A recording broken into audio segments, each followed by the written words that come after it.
কলকাতায় শুনলাম, দেখলাম, ছবি দেখলাম যে তারা বিভিন্ন জায়গায়, কলকাতার বিভিন্ন জায়গায় মাতৃভাষা দিবস হিসেবে 21শে ফেব্রুয়ারি পালন করেছে। মানে এটা দিবস হিসেবে এটা একটা আন্তর্জাতিক দিবস। এখন আমাদের যেমন মে দিবস আছে, আন্তর্জাতিক নারী দিবস আছে, সেরকম আন্তর্জাতিক মাতৃভাষা দিবস হিসেবে 21শে ফেব্রুয়ারি আসছে। এবং এটার পেছনে এই যে বাংলাদেশের মানুষের যে বিশাল আন্দোলন, এবং সেখানে যারা আন্দোলন সংগঠিত করেছিলেন, সেখানে মৌলানা ভাসানী সহ বামপন্থী নেতৃবৃন্দ, কর্মীবৃন্দ, আমরা জানি আব্দুল মতিন, ভাষা মতিন হিসেবে যিনি পরিচিত, তার ভূমিকা, এবং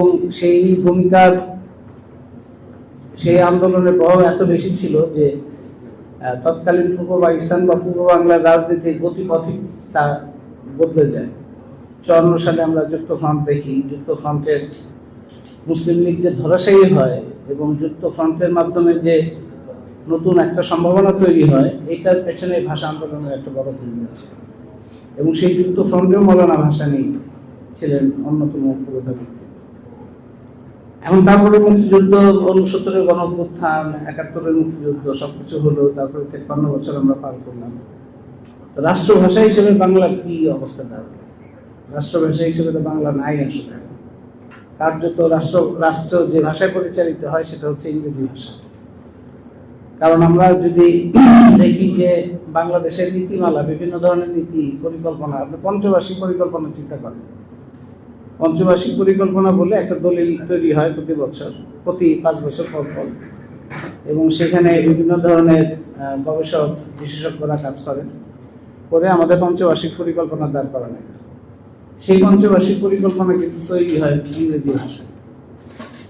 আমাদের 100 বছরের নদী নিয়ে পরিকল্পনা করা হয়েছে, 100 বছরের নদীগুলোর কি দশা হবে, সেই পরিকল্পনার দলিল আপনারা দেখানো নাই হয়তো।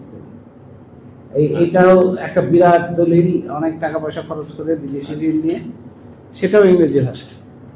আমাদের যে জ্বালানি বিদ্যুৎ নীতি, যে ভবিষ্যৎ আমাদের কিভাবে জ্বালানি হবে, বিদ্যুতের কি পথ হবে, সেটার জন্য সরকারের যে নীতি, সেটাও ইংরেজি ভাষা। এবং এই অন্যান্য যে সমস্ত নীতিমালা হয় সেগুলো ইংরেজি ভাষাতেই হয়। এটার কারণ হচ্ছে যে এটার সাথে, এবং ইংরেজি ভাষা হওয়ার ফলে কি হয়, প্রথমত হওয়ার প্রক্রিয়ার সাথে জনগণের যোগাযোগ থাকে না। তারপরে যখন হওয়ার পরে মানুষ জানে না যে তাদের নিয়ে কি পরিকল্পনা হচ্ছে, মানে তাদের জীবন নিয়ে, তাদের সম্পদ নিয়ে, তাদের ভবিষ্যৎ নিয়ে, তাদের শিক্ষা, চিকিৎসা। আপনি স্বাস্থ্য খাতে, স্বাস্থ্য মন্ত্রণালয়ে যান, স্বাস্থ্য বিষয়ক যে সমস্ত নীতিমালা প্রণীত হয়েছে সেগুলি দেখবেন ইংরেজি ভাষায়। তো তার ফলে এইগুলি জনগণের সাথে, এটাকে আমি একটা শব্দ ব্যবহার করেছিলাম যে একটা বাংলাদেশে একটা জ্ঞানের বিচ্ছেদ তৈরি হচ্ছে। জ্ঞান তৈরি হচ্ছে নানা রকম, তার সাথে বাংলাদেশের মানুষের কোনো সম্পর্ক নেই। এখানে গবেষণা হচ্ছে ইংরেজি ভাষায়। আমাদের প্রবাসী যারা, দেশের যারা এমফিল, পিএইচডি থেকে শুরু করে নানা রকম গবেষণা হয়, সেগুলি বাংলাদেশের মানুষের সাথে কোনো সম্পর্ক থাকে না। রাষ্ট্র যে সমস্ত নীতিমালা প্রণয়ন করে সেটার সাথে জনগণের সম্পর্ক নেই, পরিকল্পনা করা হয় সেটার সাথেও জনগণের সম্পর্ক নেই। তারপরেও কিন্তু প্রতি বছর ফেব্রুয়ারি মাসে ব্যাপক উচ্ছ্বাস হয় বাংলা ভাষার জন্য, যে আমরা বাংলা ভাষা প্রতিষ্ঠা করেছি। এই যে প্রক্রিয়াটা, এটা কি কারণে এই পরাজয়টা ঘটলো, এটা হচ্ছে একটা গুরুত্বপূর্ণ প্রশ্ন। যে এত আন্দোলন হলো এবং সেখানে মৌলানা ভাসানীর মতো বিশাল, তার মুক্তিযুদ্ধ, এত কিছু, তারপরে ন্যূনতম যে দাবিটা ছিল যে রাষ্ট্রভাষা হিসেবে বাংলা হবে। আপনারা চিন্তা করেন যে আমি নিজেও ক্লাসে শিক্ষক হিসেবে আমি অনুভব করি যে ক্লাসে আপনার শিক্ষার মাধ্যম, আপনি সত্যেন বসুর কথা বলেন, জগদীশচন্দ্র বসু, রবীন্দ্রনাথ ঠাকুর, ডক্টর মোহাম্মদ শহীদুল্লাহ, এরা সবার একটাই কথা ছিল। এরা সবাই তো ধরেন, সত্যেন বসু হলো বিশ্ববিখ্যাত বিজ্ঞানী, জগদীশচন্দ্র বসুও তাই, রবীন্দ্রনাথ ঠাকুরের তো কথাই নাই। তারা সবাই এই কথাটাই বলেন সবসময় যে শিক্ষার মাধ্যম যদি মাতৃভাষা না হয় তাহলে সেই জাতির কোনো বিকাশ হয় না। আপনি ধরেন শিক্ষার মাধ্যমে ইংরেজি করার মধ্যে দিয়ে 1 ভাগ 2 ভাগ মানুষ হয়তো খুবই পণ্ডিত হইল, তারা সারা বিশ্বে নানা রকম আলাপ আলোচনা করলো, কিন্তু জাতীয় বিকাশ বলতে যা বোঝায় সেটা মাতৃভাষার মধ্যে দিয়ে যদি শিক্ষাটা না আসে তাহলে হয় না। এবং ক্লাসেও আমি অনুভব করি, যেটা বলছিলাম, যে ছাত্রছাত্রীরা ধরেন একটা ক্লাসে সে পড়াশোনা করছে, সে পরীক্ষা দিবে, বই পড়বে, এখন তার কাছে আমি যখন রেফারেন্স দিচ্ছি তখন দেখা যাচ্ছে রেফারেন্স দিতে হচ্ছে ইংরেজি ভাষার বই, এবং ছাত্রছাত্রীদের ওই ওই ইংরেজি ভাষায় ওই বইটা পড়ার জন্য তাকে জ্ঞানের বিষয়ে পরিশ্রম করার চাইতে তার ভাষা নিয়ে পরিশ্রম করতে হয় বেশি, মানে ধস্তাধস্তিটা করতে হয় ভাষা নিয়ে প্রথম। তো তার ফলে প্রথমেই তার একটা বিচ্ছিন্নতা তৈরি হয়, এবং তখন সে কার্যত কি করে, কার্যত সে তখন মাতৃভাষায় বিভিন্ন বই খোঁজে বাংলা ভাষায়, কিংবা নোট খোঁজে। তার ফলে একটা তার যে মান হবে, শিক্ষার মান বা জ্ঞানের সাথে তার যে যোগাযোগ, সেটা আসলে ঠিক মতো হয় না। কোনো রকমে পাশ করার চেষ্টা করে, সে দর্শন হোক, ইতিহাস হোক, অর্থনীতি হোক, সাহিত্য হোক, বিজ্ঞান হোক, সব ক্ষেত্রেই একই রকম দশা হয়। আমি নিজে বোধ করি যে যদি তাদেরকে সেরকম পাঠ্য বই দেওয়া যেত, মানে বাংলাদেশ যদি প্রকৃতই রাষ্ট্রভাষা আন্দোলন বা ফেব্রুয়ারি মাসের এই আন্দোলনের সাথে সম্পর্কিত রাজনীতির বিকাশটা ঘটতো, বা রাষ্ট্র যদি সেভাবে সংগঠিত হইতো, তাহলে বাংলাদেশে পাঠ্যপুস্তক বা উচ্চমানের পাঠ্যপুস্তক কিংবা আন্তর্জাতিক জ্ঞান বিজ্ঞানের সাথে যে যোগাযোগের জন্য যে ভাষার দূরত্ব, সেই দূরত্বটা থাকতো না।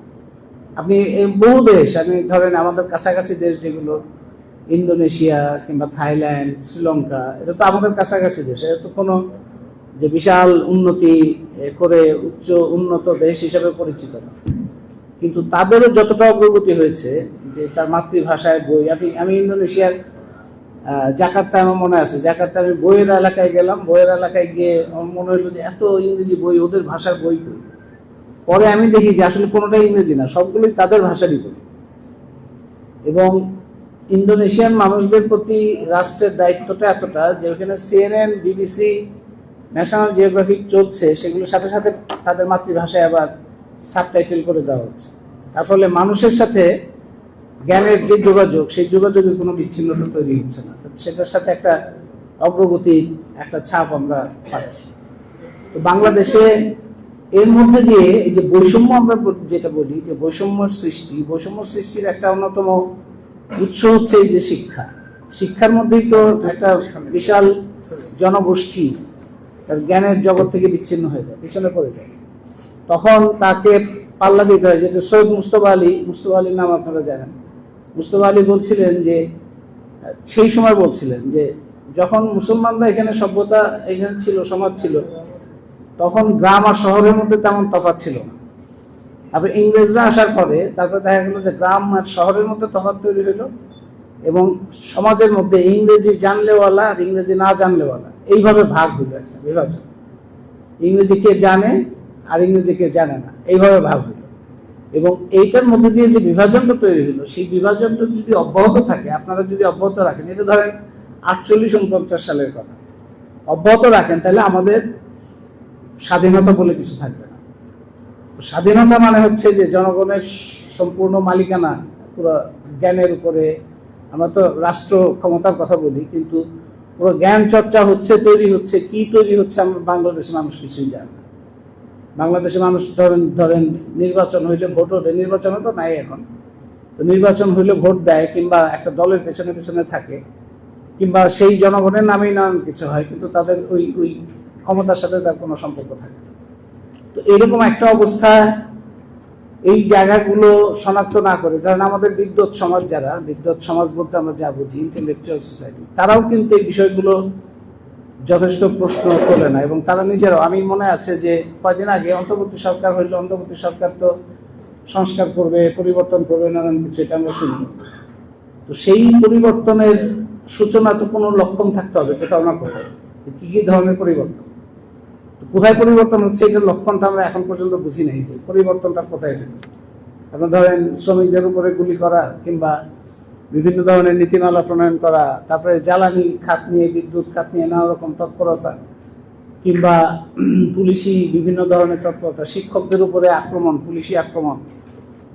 গতকালও আমি একটা সমাবেশে গেছিলাম, প্রাথমিক শিক্ষক, সেই শিক্ষকটা কিছুদিন আগেই পুলিশি আক্রমণের শিকার হয়েছিলেন। তো শিক্ষকদের উপর আক্রমণ, কোনো কিছুর মধ্যে পার্থক্য দেখিনি। তো একটা জায়গায় আমি বলছিলাম যে আপনারা তো একটা পার্থক্য তৈরি করতে পারতেন, যে আপনারা বিভিন্ন কমিশনের যে সমস্ত রিপোর্ট, সেই সমস্ত রিপোর্টগুলি তো অন্তত বাংলা ভাষায় করে মানুষের মধ্যে প্রচার করার, সেখানে কয়েকটা সংবিধান এবং ইত্যাদি বাংলা ভাষায় রয়েছে, কিন্তু অর্থনীতি নিয়ে যে কয়েকটা রিপোর্ট, যেমন শ্বেতপত্র, হোয়াইট পেপার, তারপরে আরেকটা হচ্ছে বর্তমান সময়ে কি করণীয়, সেটা বড় বড়, একটা 500 পৃষ্ঠা আর একটা 600 পৃষ্ঠা, পুরোটাই ইংরেজি। তা আমি তাদের একটা মিটিংয়ে গিয়ে বললাম যে আপনারা এতটুকু পরিবর্তন তো দেখাতে পারতেন যে একটা বাংলা ভাষায় হইল জিনিসটা, যাতে জনগণ জানতে পারে। আপনাদের যদি এটা বিদেশিদের জানানোর দরকার হয়, আপনারা দূতাবাসগুলিকে বলেন তারা ওইখানে একজন দোভাষী রাখুক, বাংলা ভাষা এখানে প্রণীত হবে, তারা সাথে সাথে অনুবাদ করবে। তাদের যদি পয়সা না থাকে তাহলে রাষ্ট্র থেকে একজন দোভাষী রাখেন মন্ত্রণালয়, যারা এটা ইংরেজি অনুবাদ করে দিবে। অন্যান্য ভাষায় অনুবাদ করেন, স্প্যানিশ, ইটালিয়ান, আরবি, সব ভাষায় অনুবাদ করেন, কিন্তু মূল জিনিসটা তো বাংলায় হইতে হবে। বাংলার আপনি কাদের জন্য করছেন এটা, কার করার জন্য করছেন? এই নীতিমালা, পঞ্চবার্ষিক পরিকল্পনার কার জন্য? দেশের মানুষের জন্য যদি হয় তাহলে তো প্রথম তাদেরকে জানানোর জন্য সেই ভাষায় করতে হবে। কি কারণে করেন না? তখন শ্বেতপত্র কমিটির প্রধান ব্যক্তি আমার এই কথা একটু ঝামেলায় পড়ে তারপরে উত্তর দিলেন এরকম যে আমরা যদি বাংলা ভাষায় করতে যেতাম তাহলে অনেক সময় লাগতো এবং এটা করা একটু অনেক বেশি জটিল হতো। তার মানে তারা অভ্যস্তই না বাংলা ভাষায়। তাহলে কিন্তু বাংলাদেশের নীতিমালা করছেন তো তারা বাংলা ভাষায় করতে গেলে তাদের অসুবিধা হয়। পরে আমি রিপোর্টগুলি দেখলাম যে আসলে যেভাবে রিপোর্টগুলি করা হয় সেগুলি সব, যে সমস্ত রিপোর্ট যেখান থেকে আসে, বিশ্ব ব্যাংক থেকে আসে, এডিবি থেকে আসে, IMF থেকে আসে, USA থেকে আসে, তাদের যে সমস্ত কাজ সেগুলির উপরে ভর করেই আমাদের ইন্টেলেকচুয়ালরা তাদের বুদ্ধিভিত্তিক জগৎ, জ্ঞানের জগৎ, গবেষণার জগৎ পরিচালিত হয়। তার ফলে দেখা যায় যে ওই নির্ভরশীলতাই প্রকাশিত হয় ভাষার মধ্যে। মানে আপনি যখন ভাষার অধীনতা দেখতে পাচ্ছি, আমরা জ্ঞানের অধীনতা দেখতে পাচ্ছি, কিংবা এই কর্তৃত্বটা, এটা অনুসন্ধান করলে আপনি গিয়ে শ্রেণী আধিপত্যের জায়গায় পৌঁছাবেন, কিংবা সাম্রাজ্যবাদের আধিপত্যের জায়গায় পৌঁছাবেন। শ্রেণী আধিপত্য এবং সাম্রাজ্যবাদী আধিপত্যেরই একটা প্রকাশ হচ্ছে এই যে ভাষার এই বিচ্ছিন্নতা বা জ্ঞানের এই বিচ্ছিন্নতা বা জ্ঞানের এই বিচ্ছেদ, এই মধ্যে দিয়েই প্রকাশিত হয়। তো এখন এই সরকারের সময় এইগুলির কোনো পরিবর্তনের আপাতত কোনো লক্ষণ আমরা দেখতে পাচ্ছি না। তো সামনে দিনে এই বিষয়টাকে আমাদের ধরেন শ্রমিকদের মধ্যে, কৃষকদের মধ্যে ইতিহাস নিয়ে আলোচনা করা কিংবা দর্শন নিয়ে আলোচনা করা, অন্যান্য এগুলি এই বিচ্ছিন্নতার কারণে কিছু লোক হঠাৎ করে কিছু কথা বলে তাদেরকে একটা ঘোরের মধ্যে রাখার চেষ্টা করতে পারে। এখন আমরা যে অবস্থায় আছি, এখানে রাজনৈতিক নেতৃবৃন্দ আছেন, আমরা দেখছি যে অন্তর্বর্তী সরকারের সময় বিভিন্ন রকম চেষ্টা হচ্ছে। নতুন দল আজকে একটা হবে, ঢাকা শহর মোটামুটি একটা অচল হওয়ার মতো অবস্থা হবে। আর অন্যান্য নীতিমালা অন্যান্য জায়গায় আসছে। গতকাল জ্বালানি মন্ত্রণালয় একটা সেমিনার করলো। সেমিনারে দেখা গেল যে সেই পুরনো কয়লা লবি আবার তারা নড়াচড়া করছে এবং তারা সিদ্ধান্ত নিচ্ছে যে আমাদের তো কয়লা নাই, ফুলবাড়ির কয়লা তুলতে হবে, উন্মুক্ত করি। এখানে ফুলবাড়ির সংগঠককে দেখতে পাচ্ছি, আন্দোলনের সংগঠন, ফুলবাড়ির দিকে তাদের নজর। তারপরে প্রধান উপদেষ্টার সাথে কাজ করেন, প্রধান উপদেষ্টার বিশেষ সহকারী, প্রধান উপদেষ্টার সাথে গেছেন জেনেভা, সেখানে ওয়ার্ল্ড ইকোনমিক ফোরামের প্রোগ্রামে। ওইখানে গিয়ে LNG আমদানির জন্য মার্কিন একটা কোম্পানির সাথে চুক্তি করেছে, যে মার্কিন কোম্পানি কোনোদিন LNG রপ্তানি করেনি, মানে নতুন একটা কোম্পানি। তার সাথে চুক্তি করলেন কে? চুক্তি করলেন জ্বালানি মন্ত্রণালয়ের কেউ না, প্রধান উপদেষ্টা সহ। এবং কিভাবে করলেন? যেভাবে শেখ হাসিনা আমলে করা হইতো, কোনো রকম টেন্ডার ছাড়া তার সাথে চুক্তি করা হইলো। এটা যখন পেট্রো বাংলাকে জিজ্ঞেস করা হইলো এই চুক্তির ব্যাপারে আপনার কি বল, পেট্রো বাংলার চেয়ারম্যান বললেন যে আমরা কিছু জানি না। তো এই ধরনের ঘটনাগুলো ঘটছে। দেখা যাচ্ছে যে সেই পুরনো LNG লবি, তারপরে কয়লা লবি, দুইটা কাজ তাদের যেটা করণীয় ছিল জ্বালানি খাতে। একটা হচ্ছে নিজেদের গ্যাস অনুসন্ধানের জন্য জরুরি পদক্ষেপ নেওয়া। 2 নম্বর হচ্ছে রামপাল, রূপপুরের মতো প্রকল্পগুলোর থেকে দেশকে রক্ষা করা। আর 3 নম্বর হচ্ছে রিনিউয়েবল এনার্জির জন্য প্রয়োজনীয় প্রাতিষ্ঠানিক বিকাশ। এই তিনটার একটা কাজও করেনি। তো তার ফলে আমরা যে ভাবছি যে অনেক রকম পরিবর্তন হবে শ্রেণীর দিক থেকে কিংবা আন্তর্জাতিক আধিপত্যের দিক থেকে, কর্পোরেট আধিপত্যের দিক থেকে কোনো পরিবর্তনের কোনো সম্ভাবনা বা লক্ষণ এই সরকারের মধ্যেও নাই। যেটা আমি এর মধ্যে অন্তর্বর্তী সরকারের বিভিন্ন আলোচনার মধ্যেও আমি বলেছি যে বাংলাদেশে যে কারণে আজকে এই অবস্থা, শিক্ষা বাণিজ্যিকীকরণ হয়েছে, চিকিৎসা বাণিজ্যিকীকরণ হয়েছে, পাট শিল্প নষ্ট হয়েছে, চিনি কল বন্ধ হয়েছে, আমাদের দেশের প্রাণ প্রকৃতি বিনাশী বিভিন্ন ধরনের প্রকল্প আসছে, জ্বালানি খাত একটা ভয়ঙ্কর